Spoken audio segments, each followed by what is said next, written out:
Olunaku lwajjo ssentebe w'ekisinde ki Patriotic League of Uganda PLU era omuduumizi w'eggwanga General Muhoozi Kainerugaba yakoze enkyukakyuka mu bukulembeze bw'ekisinde kino mwe yalondedde omubaka wa Tingeyi mu Parliament Fadil Twara kuba ssaabawandiisi bw'ekisinde okudda mu bigere bya David abadde omumyuka we mu Buganda Frank Gashumba yamusikiza minisita w'ebyokwerinda Kiwanuka Speaker of Parliament Jacob Oboth n'omumyuka we Thomas Tayebwa n'abalonda okuba ababaka ba PLU ab'enjawulo mu Parliament n'abalala. Bano obukulembeze babadde bakabumalako emyaka 3 enkyukakyuka zino we zijjidde ekyaviiriddeko abatunuulizi n'abagoberezi b'ebyobufuzi okutebereza nti baakwatiddwa ku nkoona. Kati olwaleero ssaabakonzi wa PLU mu bbendobendo ly'ekyegeegwa Kyalimpa Joven asinzidde mu lukuŋŋaana lwa bannamawulire lwayise enkya ya leero n'alambulula ku nkyukakyuka zino ng'agamba nti kano kabonero kalungi eri abali mu bukulembeze okumanya nti omuntu aweereza ekisanja ne kituuka n'agenda olwo n'abalala ne bafuna omwagaanya oguweereza.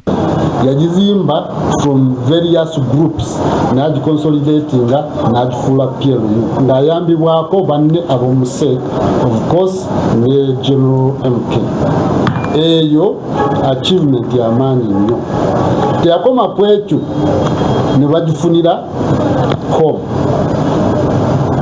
Mumanyi ebiina ebimu ebiri wano oba even organization eziri briefcase ezitalina obusanga. Ono anokoddeyo ebimu ku bituukiddwako mu kiseera kino Kabanda w'abeeredde ssaabawandiisi wa PLU omuli okwenjeza President Museveni akalulu mu kulonda okwakaggwa okumanyisa ekisinde kino n'okukiwa omuzinzi n'ebirala. Mu kiseera kino kye tubadde tuyimu nga abavubuka tebakyayagalira ddala NRM. Akalulu akawedde PLU ya contributinga nnyo NRM yokka kyetaalisobodde.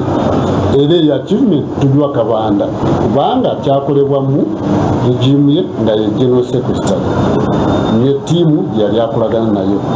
So ndowooza bintu bingi nnyo era kinjagazisa mwami Daudi Kabanda nti mu biseera bye mbadde sinnawulirawo financial scandal eri mu PLU. Asabye abakulembeze abalondeddwa okussessira ku kulondoola entegeka za gavumenti naddala ku mutendera gwa gavumenti ez'ebitundu gy'agamba ewasinga okubulankanyiza ensimbi ey'omuwi w'omusolo.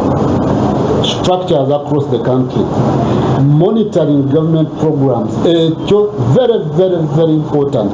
Buli nsimbi yonna government gyeteeka mu economy, gyeteeka mu PDM, gyeteeka mu sijui emyoga, zino simanyi agricultural credit fund, zino simanyi ezo sente zonna monitoring zimbadde nsaba PLU voluntarily eteekeko amaanyi okulaba especially in local governments.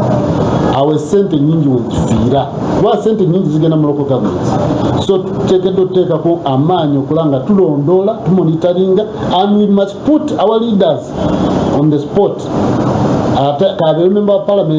Ono akowodde banna PLU okuva mu bitundu by'eggwanga eby'enjawulo okujja okwetaba ku mukolo ogw'okulayiza abakulembeze baabwe olunaku olw'enkya ku kitebe kyabwe Naggulu. Parliament aba PLU and the well-wishers bonna bagende ku kitebe kyaffe ekiri e Naggulu bawitnessinge nga Honorable Daudi Kabanda, our outgoing General Secretary, akwasa tools of power and administration to the incoming Honorable Fadil Twala. Mary Namirimo yakusakidde eggulire lino ku KTV Amalindirire.